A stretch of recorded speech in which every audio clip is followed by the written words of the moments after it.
الحمد لله نحمده ونستعينه ونستغفره ونعوذ بالله من شرور أنفسنا ومن سيئات أعمالنا من يهده الله فلا مضل له ومن يضلل فلا هادي له وأشهد أن لا إله إلا الله وحده لا شريك له وأشهد أن محمدا عبده ورسوله صلى الله عليه وعلى آله وأصحابه ومن تبعهم بإحسان إلى يوم الدين أما بعد. So today, inshallah ta'ala, in this session we'll be continuing from where we had stopped last week, where the author, rahimahullah ta'ala, discussing Kitab al-Salat, but discussing matters regarding a Sutra. So amongst those things that are covered in the Bab al-Salat is matters relating to a Sutra. So this is that object that a person while praying, that he would have in front of him, between himself and others.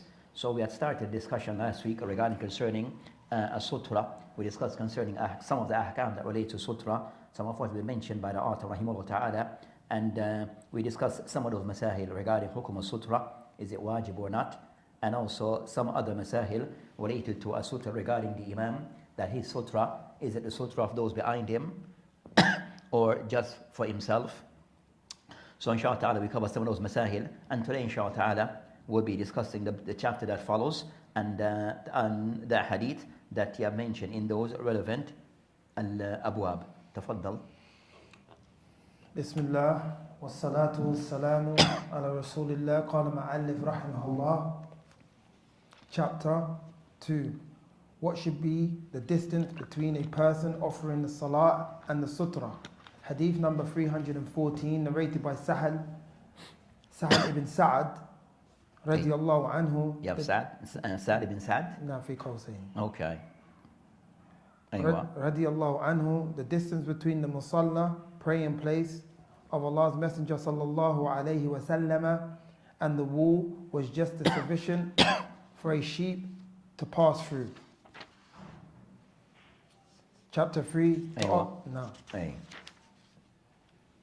So here the author rahimahullah ta'ala discussed concerning of this chapter. So in the translation, so in the book of this Muqtasar Sahih Bukhari by Zabidi rahimahullah ta'ala, that when he mentioned this chapter, he mentioned a chapter heading regarding what's the qadr, concerning what's the distance between the person who is the musalla or the musalli and his sutra. So what's that different, the distance between that person who's praying and that object that is a sutra. That matter to be discussed. Then he mentioned the hadith of Sal, that in the Zabidi, that he mentioned Sal. But as for Imam Bukhari rahimahullah ta'ala, he mentioned Sal ibn Sa'd. So that is give more clarity as to exactly who the Sahabi is. Then I mentioned that regarding concerning كان بين مصلى, that the Prophet ﷺ وبين الجدار ممر الشاة.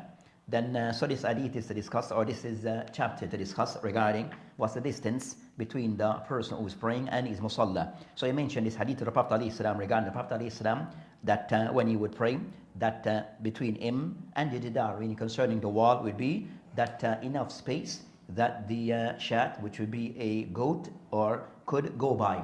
So they mentioned regarding concerning that with this hadith, that the author wished to discuss some of this topic regarding what's the distance between the person who's praying and also the distance of his sutra, out this the distance that it should be placed. On this matter, that you find that the ulama, that they have a discussion or a khilaf between the ulama regarding that distance between the musalli and also the musalli and the person and the sutra. So amongst those aqwal, you have those who have mentioned that there's no had. So regarding concerning the distance between the person and his sutra, that they see that there's no had. So it's left to the person description. And I mentioned that the reason why they said there's no had, that the various hadith that I've mentioned regarding this, that you might find that some mention that some mention something of some type of distance, but the distance is that they varies. So based upon this, they said there's no specific had or distance between the person and his sutra. So they mentioned that from this hadith, that regarding concern that Mamar Ashat, that if this is the person praying and this is the sutra, that it said that the distance between will be for enough space between the person standing and his sutra for a goat, sheep to go by. So they said that's a very small space. So that's not very, very large space. So it's not enough space for the person, even though if we were to measure it, still not enough space for the person to make sujood. So for a goat or a sheep to go by, that type of animal, so it should, the space is very small. So it wouldn't be more than my arm length or less. So based upon this that I mentioned, you have hadith of that nature, and also so from this hadith it shows that he was close to his sutra. So for them they mention they mention a person being close. This hadith more prove regarding being close to the sutra. As for the distance, it may vary. As this hadith shows that the Prophet of Islam was somewhat close. Then other aqwal of the ulama, and that's the view taken by some of the ulama. Ibn Abdul Bar rahimahullah ta'ala mentioned that's the view of Imam Malik, that per se he doesn't put an had regarding the distance between the person and his sutra. Then other views of the ulama that they mentioned there's a distance. So of those distance, now regarding those who put a distance, that of them that they have mentioned regarding concern that distance, that it varies. Of those who mentioned thalatha adra, which is like 3 arm length. So from the finger, dhar, will be from the person, the finger is tip to his, what is here? Where? His elbow. So this 3 times. So each person may vary. So the person like the hand, so this may vary for each person, depending on the length of his arm. So general concern that the 3 arm span would be that distance. Then of those who mention 6. So Abdullah Mughaffal, he mentioned 6. As mentioned upon him, Abdullah Mughaffal, that he mentioned should be 6 arm span. So show that distance even would be even more, this would be a good distance.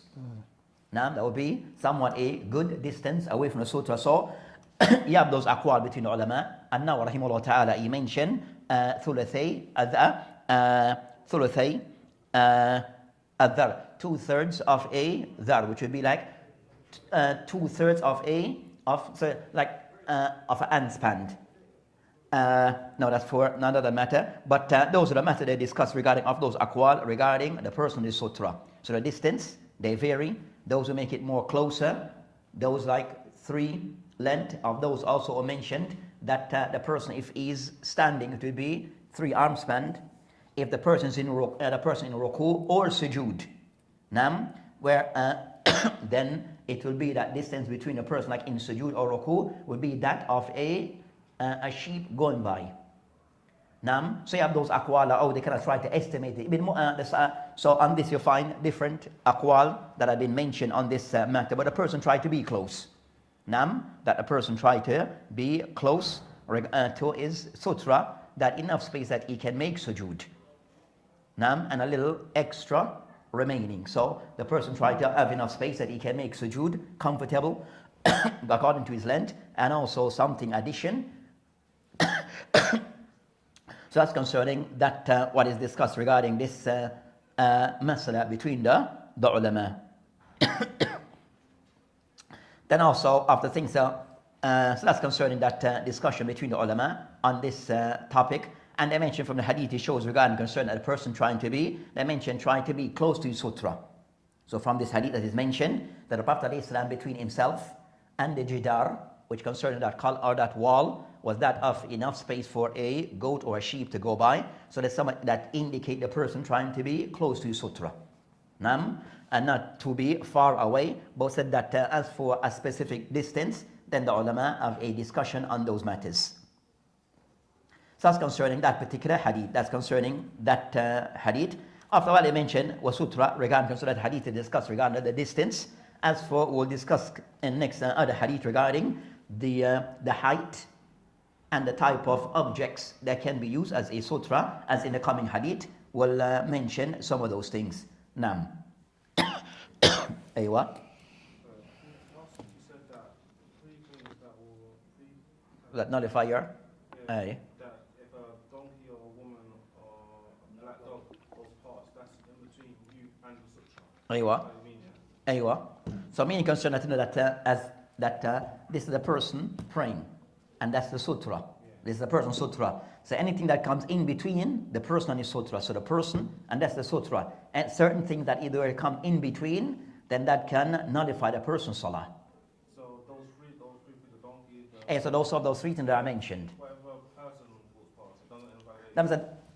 As for a person, I will discuss concerning, as we discussed in there's another chapter regarding we discussed concerning that I said that you have 3 things that if they were to go in between the person and his sutra, it nullifies his salat, even though there's a khilaf between the ulama. But we're saying in general that there's three things that have been mentioned that if they were to go in between the person and his sutra, it nullifies salat. Those three things we said they are. So it said a woman above puberty. Nam, the second, a dog, a black, and a donkey. Nam, so those are the three things. Nam, as for other things, then no. As for other things, so I think so they mentioned that these things. As for other things, then no. So if I said a sheep was to go between or a person or a child, then no. Now said that, as we'll discuss in the coming hadith, then there are steps to be taken if someone wants to go between you and your sutra. So those things to be discussed. Aywa, those are some aywa. So regarding concern that of those who say that that is three arm span, they have concern that in Ata or Shafi, and of those ulama who take that position that it should be 3 arm lengths. Of those who take that view, Ata and Imam Shafi, alayhim rahmatullah, tabarak wa ta'ala. Aywa. So also from the hadith, it shows that general benefit that the Prophet ﷺ, that in most part, that whenever he prayed, the Prophet ﷺ, when he prayed, he would always pray towards a sutra. Nam, so the person, whenever he makes his salah, then he should always try to pray towards a sutra, to an object in front of him, and not just pray in the open area like this, without a sutra. Nam, we have discussed regarding whether this is wajib or not in the last session. So the hadith show the Prophet ﷺ as a practice of his, that he would do mention kana bayna musalli Rasulullah ﷺ wa bayna al-jidar. The mention kana indicating istimrar. So the word kana is kind of somewhat indicate that something was a regular, consistent practice of the Prophet ﷺ. So it should not know as for us. Nam, then whenever we pray, we should pray towards a sutra and not to be negligent regarding that, as many are. So even though said Jumhur of the ulama, that they say it is something which is what? Mustahab. But it doesn't, the person should neglect it. Nam, so even though Jumhur might say the view that something is mustahab, it doesn't mean the person should be neglectful regarding the person. Most of the time, he prays and he doesn't pray, he doesn't care about his sutra. He comes to the masjid, anywhere he stands, in the center of the masjid, Bismillah. Nam, that shouldn't be the attitude. So the person should always try to pray with his sutra, as the Prophet ﷺ would always do so. And the qawl that says it is wajib, that qawl is qawi. That qawl that said praying the sutra, it is wajib, is qawl which is qawi, a very strong opinion.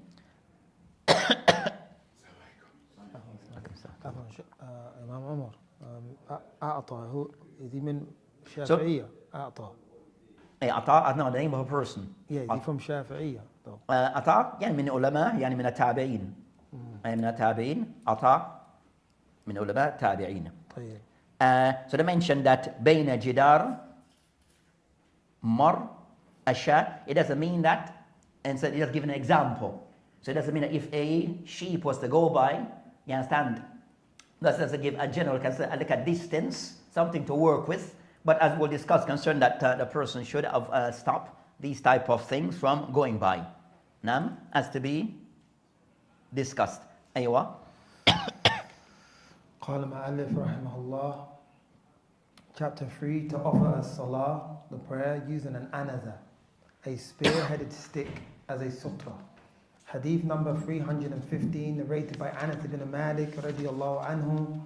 Whenever the Prophet sallallahu alaihi wasallam went for answering the call of nature, I and another boy used to go with him with a staff, a stick or an anaza, and a tumbler of water. And when he finished from answering the call of nature, we would hand that tumbler of water to him. Ibn Atta, Habib Rahimahullah Ta'ala, mentioned regarding the next chapter, As-Salat ila Anaza. So he mentioned that, praying towards an Anaza. Now, so they mentioned Anaza, Harba, with like a spear. Nam, that khilaf between the ulama regarding, but mentioned like a type of spear or that type of object. So he mentioned the hadith of Anas bin Malik, that if you were to go through the hadith, Nam, Taqra, كان النبي عليه السلام إذا خرج لحاجته. So he mentioned the Prophet that when he went out to call of nature. Now this is Anas bin Malik mentioned, تبعته أنا وغلام, that I and a young other person will follow him. وَمَعْنَا أُكَازَ وَعَصَى وَعَنَزَ. So he mentioned all these things to carry water, spear, and a stick, nam. But they mentioned وَمَعْنَا إِدَاوَةً and the other things, but they mentioned that فَإِذَا فَرَغَ مِنْ حَاجَتِهِ. So Shahid, when he ended regarding the call of nature, نَوَلْنَاهُ أَدَاوَةً, that will give him these things. That he mentioned the hadith, so the chapter heading is what? Salah ila anaza. Aina fil hadith. When the hadith is mentioned about praying towards anaza. So he mentioned that the Prophet ﷺ, that Anas mentioned that in another young chap, that will go to the Prophet ﷺ to help him or carry certain things with him. So they'll fetch the water, carry spear, carry certain things. And the Prophet, we went out to do what? Call of nature. That when he finished, and he mentioned that فَإِذَا فَرَغَ, so they'll carry these things with them. That when the Prophet ﷺ, that he finished from hajatihi, that will give him these things. But we mentioned about praying towards anaza. And the hadith according to the chapter heading. So what's the connection between the chapter heading and the hadith? تفضل. أيوة. To be used as sutra. أيوة. Same thing you're saying. Okay. طيب. That so that as for the hadith, it doesn't mention about salah, about praying to anaza or anything. There's no mention. So the Prophet ﷺ went out to carry out the call of nature. Now they mentioned that the reason they mentioned is not this hadith, that's connected, because at time Imam Bukhari rahimahullah ta'ala, when he mentioned a chapter heading and the hadith, sometimes it may be difficult at times to make that connection between both the hadith and what is supposed to be the chapter heading. What's the connection between both? As in this case, it's not direct. It's not direct. So the mention regarding concerns, that's what the ulama mentioned regarding in general, that at times to start with Sahih Bukhari first can be a bit, there is not advisable. Imam Muslim in his Saheeh is better to start with for a beginner. That a person want to read books of hadith, don't start out with Sahih Bukhari first. Start out with Sahih Muslim. His thing is much more easier. But overall, that we're saying what? What were we saying? The chapter heading and the hadith. And a connection between both. Okay, you're with me. So the hadith and the chapter heading, from what is apparent, does not connect. Because the chapter heading regarding a sutra for a salat, but using an anaza, a spear. So they mentioned that the connection between the hadith and the anaza, and what these things that I mentioned, that these things, the anaza or that spear, that the Prophet ﷺ, that ordinarily, when he went out to carry out the call of nature, that when he did so, he would immediately carry water on those things to wash, but also to make istinja, but also to make wudu. And also after wudu, he would pray salah. So the Prophet ﷺ, that as to be discussed in Zaza, that concerns after salat, after wudu, there's a salah. So the Prophet ﷺ, normally, when he fulfilled the call of nature, he will make wudu immediately. And then after, he would pray. So that's the connection. So even though it's not direct, it's by that, we said, is practice. That whenever he fulfill the call of nature, he will make wudu and then pray. So you might find some people may have this practice, that whenever they make wudu, especially in our time, that you find that the wudu area, or we said the hamamat, the toilets, akramakumullah, that is close to the wudu area. So the person use the toilet, he just make wudu immediate. But so the Prophet ﷺ would have that type of general practice, call of nature, clean up, make wudu, and then salah. So I said that's the connection. That's the connection on this matter. That's the connection on this matter. So that's concerning that particular hadith we showed regarding concern that, of these objects that they will be used, that they can be used. So the hadith shows, these type of objects, spear, stick, asa and the likes, that they can be used as a sutra. So this hadith also is to show regarding concerning what can be used as a sutra. They may vary. The different objects, so you have different things that can be used as a sutra. It is not one fixed things. It is various things that can be used as a sutra, and we'll find the hadith that follows. The hadith that follows is giving us also that understanding that various things can be used. The sutra is not a fixed thing, a particular thing, but various things can be used in that particular case. The next matter to discuss from this hadith is the matter regarding the height, or what can serve as a sutra. What can be used as a sutra? What's appropriate for sutra? So first to start regarding concerning hadith that we did mention, that we consider this book as Sahih Bukhari, authentic, that so they mentioned that what can be used or sutra was a sutra. So we have this bottle. Can this be used as a sutra? La? You said la, na.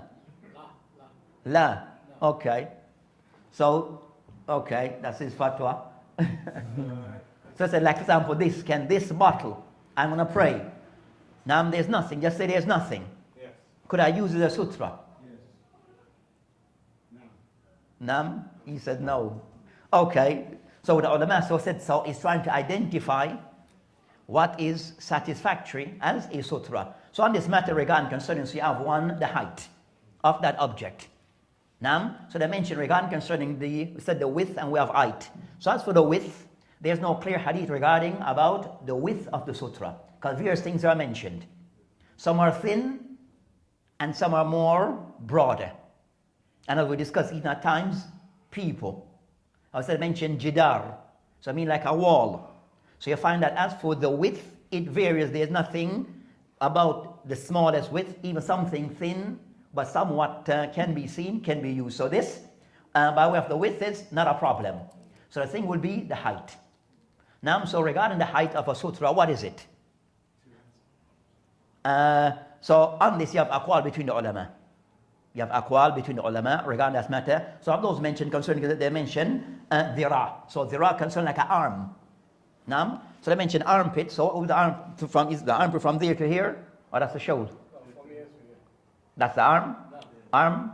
According to the Arab mukhtalif. That? So dhira from here to there. Hey, so they mention that would be what? What length, how much in measurement? Because I'm not. Half a meter. 30. Okay. What's a cubic? How much is a cubic? This is a meter. So it's probably half a meter. With this, it varies from one person to another. Now, so you have a person who have long hands, and a person hand is more shorter. So about a foot. Okay. So that's what it is. So of those who mentioned this, now regarding concern should be zira, which would be like a arm length. Of those who mentioned thuluthay azira, which is mentioned, which is less, 3/3 of a arm length. 3/3, or not 3/3, sorry, 2/3 of a arm length. So your arm, that would be what? Shorter than a full arm. Nam. So you have those aqwal after between the ulama. Nam, and so so the discussion regarding that, we say you have a discussion regarding concerning the length that it should be. That some you mention shibr, which would be like a handspan. Nam. So they mentioned regarding the Prophet ﷺ using different things. Is that an indication that there's a minimum height? Because he used various things. A wall would have, you understand, will go into very tall. And other things that he used. So is there is there a minimum height for sutra? And if that is a minimum, what is it? So the hadith of some of the hadith mentioned the Prophet that he prayed in the Kaaba, that he prayed towards a sutra of thalatha adra, and that's of adra of 3 was said no arm span. But is that the minimum? Because I mentioned the Prophet Islam action by itself is not considered to be, it does not make something wajib. So you may do something, but by way of his action, But does it make that thing becomes, we said, wajib? That becomes, in that case, he prayed to something of a certain height. Does it make that become the fixed amount, or the amount that a person must follow? So on this you find different aqwal between the ulama, as we had mentioned. So Allahu A'lam, but I mentioned that object or that thing, it should be something which is, it's from the place on the ground up. So it should be something from, standing, clinging to the wall downward, but something from the ground upwards. Now it is upright on the ground. So after that matter, Allahu A'lam, that the person has that, and some mentioned, that some mentioned a person, if there's nothing, he could even use like a large enough stone, and eventually you can pile up stone on that. Some said no. So you have that discussion regarding what is said to be, we said the minimum of what can be used as a sutra regarding the height. Nam, so said now you might find, so on this you might find, we mentioned some opinions. Nam, but is any, so said now the 3 arm, what's it? The arm length, that's the 3 arm length, or not 3, for the sutra, that's said for the arm length. Yes, I said that without doubt, everyone may agree with that. Nam, as something will stand out, but if it is less than this. And now Rahimahullah mentioned 2/3. But if it is less than 2/3, so said this compared to arm length would be less than 2/3 of my and or your hand. Average. Average. So if we use an average, now so would this be less than 2/3 of an average hand? Yeah. Less. So said that according to that view, then no.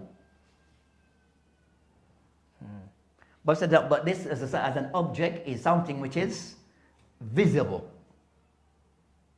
From, you understand, something which is, it stands up visible, yeah, type of thing, that most will see it. Now, so that's that discussion regarding that matter, and that matter, Allahu A'lam, that if there's something which is stand upright, very visible, can be seen, then it is taken. Will it reach the height of a full arm, or just a little less? Nam, la bas. Allahu A'lam. Nam.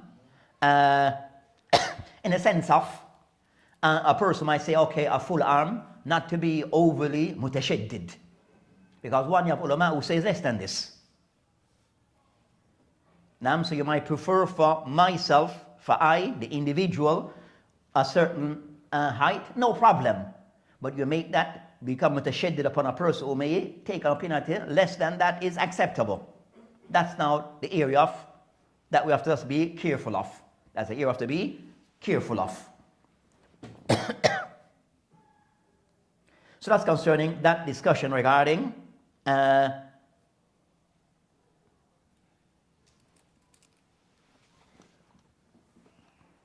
regarding the height of the sutra. قال المؤلف رحمه الله, chapter 4, to offer a salah facing a pillar. Hadith number 316, narrated by Salama ibn Aqwa radiyallahu anhu. I used to offer the salah prayer behind the pillar, which was near the place where the Qur'ans were kept. In brackets, Yazid, the sub-narrator, said, "O Abu Muslim, I see you always seeking to offer a salah, the prayer, behind this pillar." He replied, "I saw Allah's Messenger sallallahu alayhi wa sallam always seeking to offer a salah near that pillar." Chapter 5. That's one hadith. So I mentioned at chapter 4, as-salat ila astuna ustawana. So I mentioned regarding concern this discussion, there's something to, I noticed that the author, or the one who made the Muqtasar, Zabir rahimahullah ta'ala, that at times he may skip certain chapters of Bukhari, of the original author, Bukhari. But in that, he missed a chapter that we mentioned, Bab Salat ila Anaza, that we just discussed. Then the chapter that follows immediate, that he mentioned, which is a chapter that he missed, and went to this chapter, he mentioned Bab Sutra bi Mecca wa ghayriha, that a sutra if you're in Mecca and also outside Mecca. meaning a discussion between the ulama regarding in that way. So he doesn't mention this in this summary. You missed that chapter, he skipped that chapter.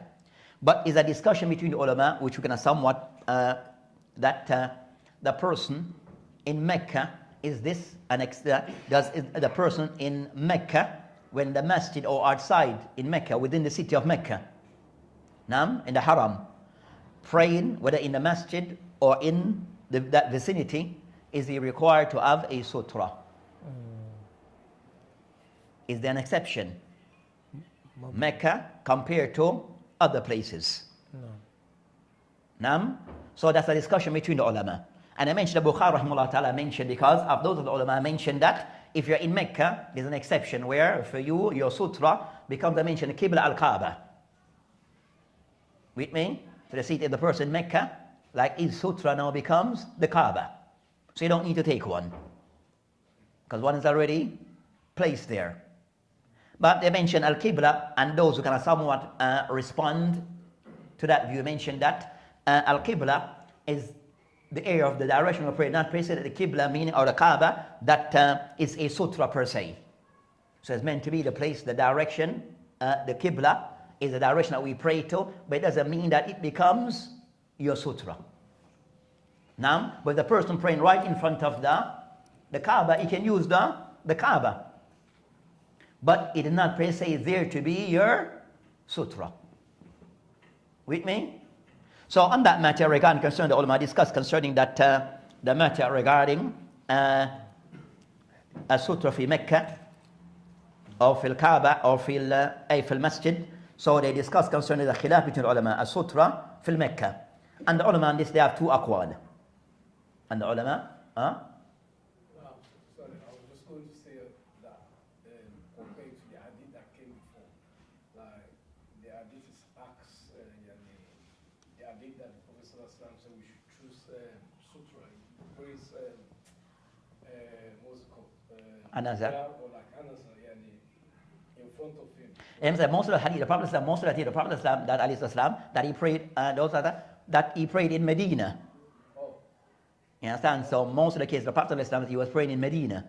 Now, so if the person now is in Mecca, does the same rule applies or different rule? Where you're exempt? With me? No. So on this matter, you find the ulama, they have two aqwal, they have qawlan on this matter. So the first opinion mentioned that hukum as-sutra fi Mecca kasa'il al-buldan. That the ruling regarding having a sutra, the same thing applies for Mecca, is that which applies to everywhere else. So whether in Mecca or outside Mecca, whether in London, in here or there, in Istanbul, wherever you are, that the sutra, the ruling for it applies across the board, without exception, whether in Mecca or outside Mecca. So that will go back to those who say it is wajib or mustahab, then that ruling applies. So that ruling applies to the person in Mecca. Then if he is praying, then he should ensure he has a sutra. And no exception. We said that's the first qawl of the ulama, and that's the qawl that is taken by Imam Shafi, Ahmed, fi riwayah, and also the view taken by Imam Bukhari and others. Hey,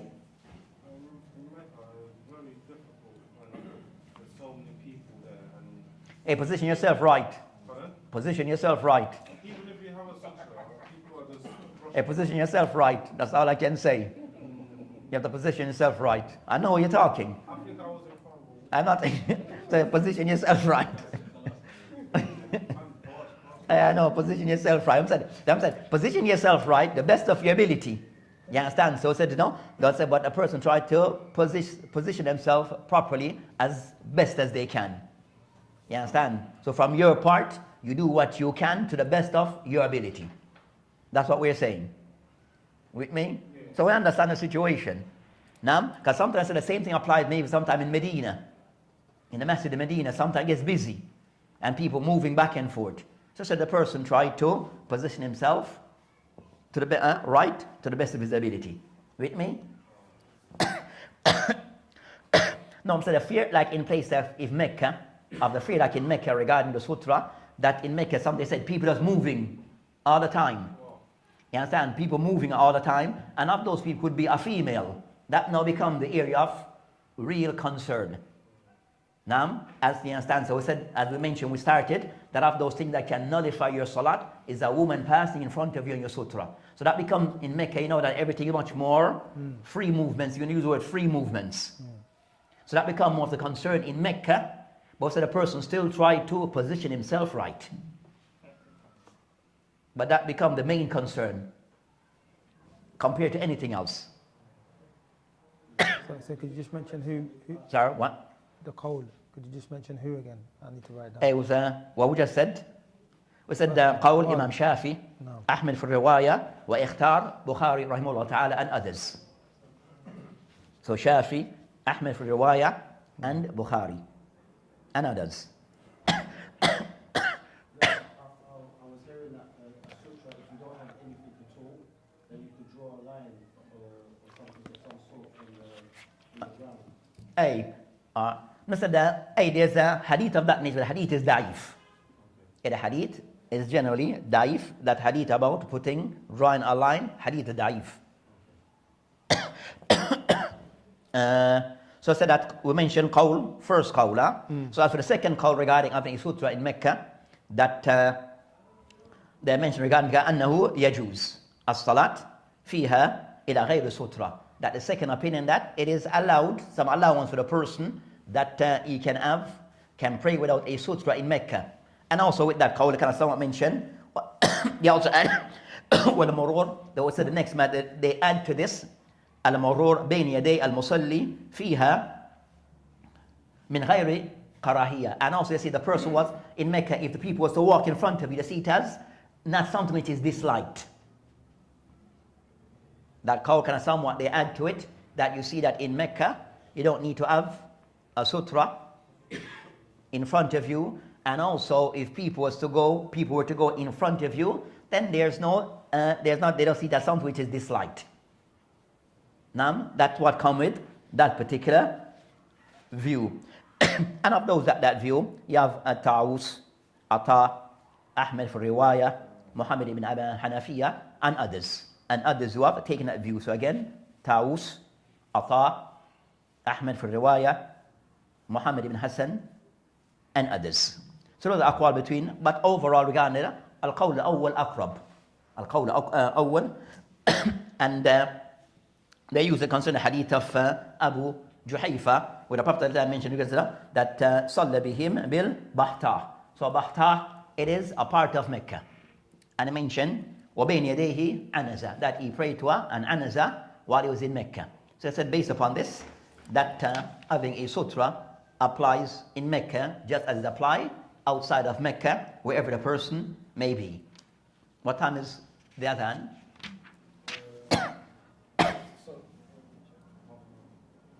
Next, how many time we have? 30 minutes. 30, half an hour. Yeah.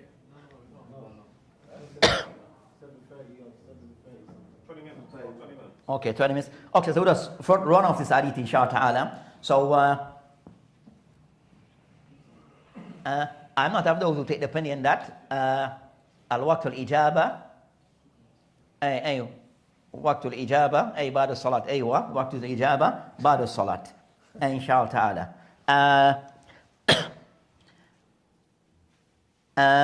So as for the fawaid of this hadith that they mentioned regarding concern of the hadith, they mentioned the hadith of Salam ibn Aqwa, that regarding concern of Prophet pray towards Astawana, that it shows regarding that not praying towards, said not like a book, like a shelf, or something of that nature.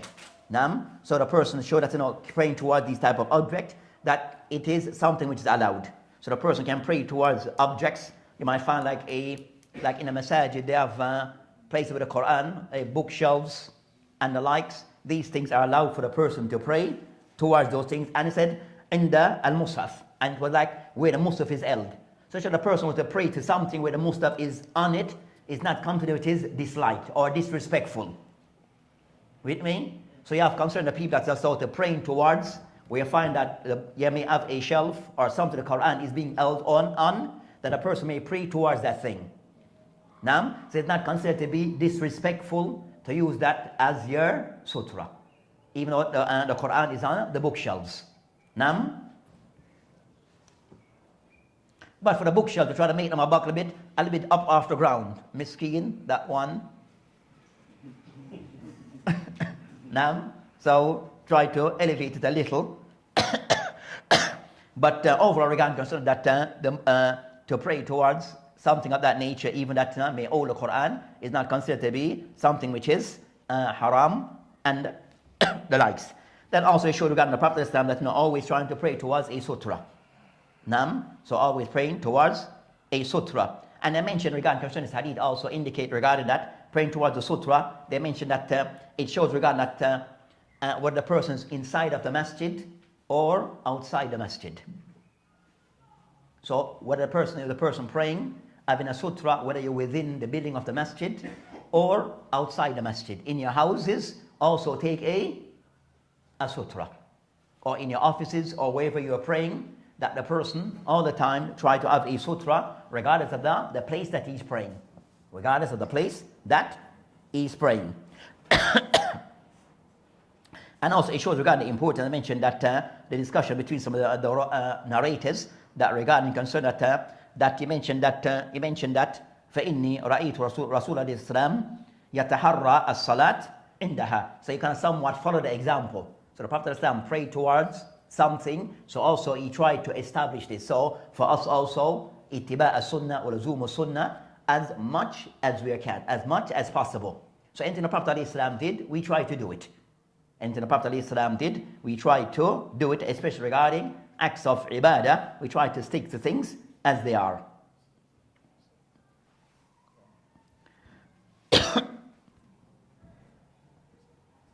Also from the hadith, they show regarding the mushaf, even from then, that used to have a mawd al-khas, that the man that something used to be held on something or placed on something. So the mushaf used to be placed on something. So it shows that from even then that something was in place. That something was in place. So and also it may show that having not to unless placing the Quran on the ground that we walk over. Now, so placing the Quran on the floor, then that we should try to avoid and place the Quran onto something. And to place the Quran onto something. So that inshallah that so this hadith shows that the Prophet ﷺ that he would pray to different objects.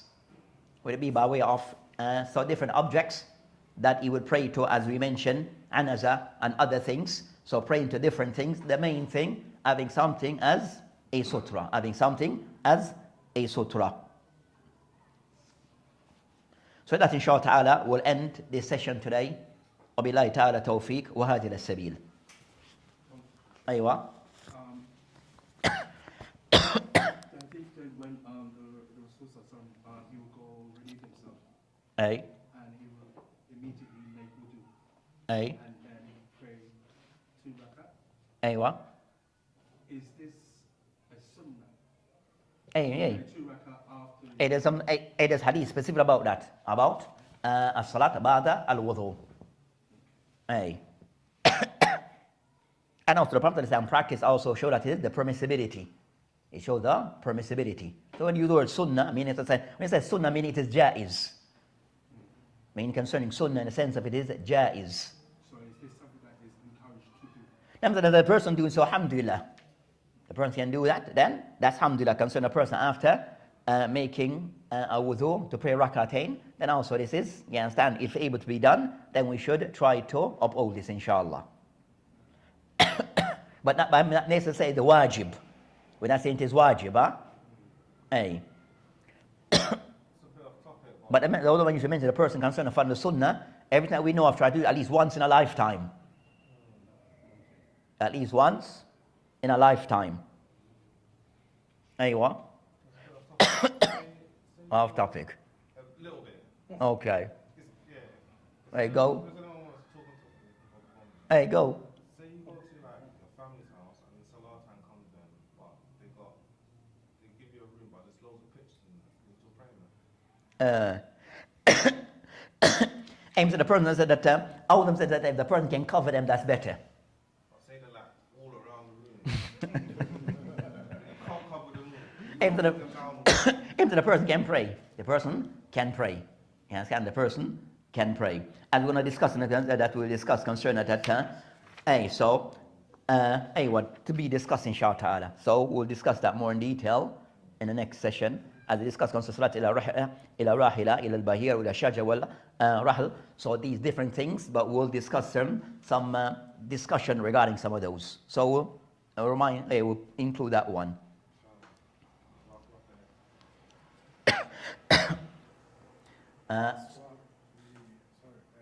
Aswar of qalb, is that when you have it in the house, is that when the Surah no, of kalb. no, Is the that- angel will enter or any Surah surah in general. in general. Ay. Is it when you have them in the house that the angel will enter, or is it for just for qalb? Yeah, for any surah, any picture. So the angel won't enter. Ay, any picture. Ay. Is there any picture of a living object? A living object, yeah, in that sense. In that sense of, jazakallah khair, of living things that have life. Even if the person has it tucked away. It has different terms. When you said picture, it said that they're displayed. Open on the wall or on the, we said in Jamaican, the dresser, cabinet, you understand? But they're hanging. You with me? Not possible pictures, nothing like Yeah, that's something that is, you understand, pictures in the book, not in that sense, where it is covered. But they are exposed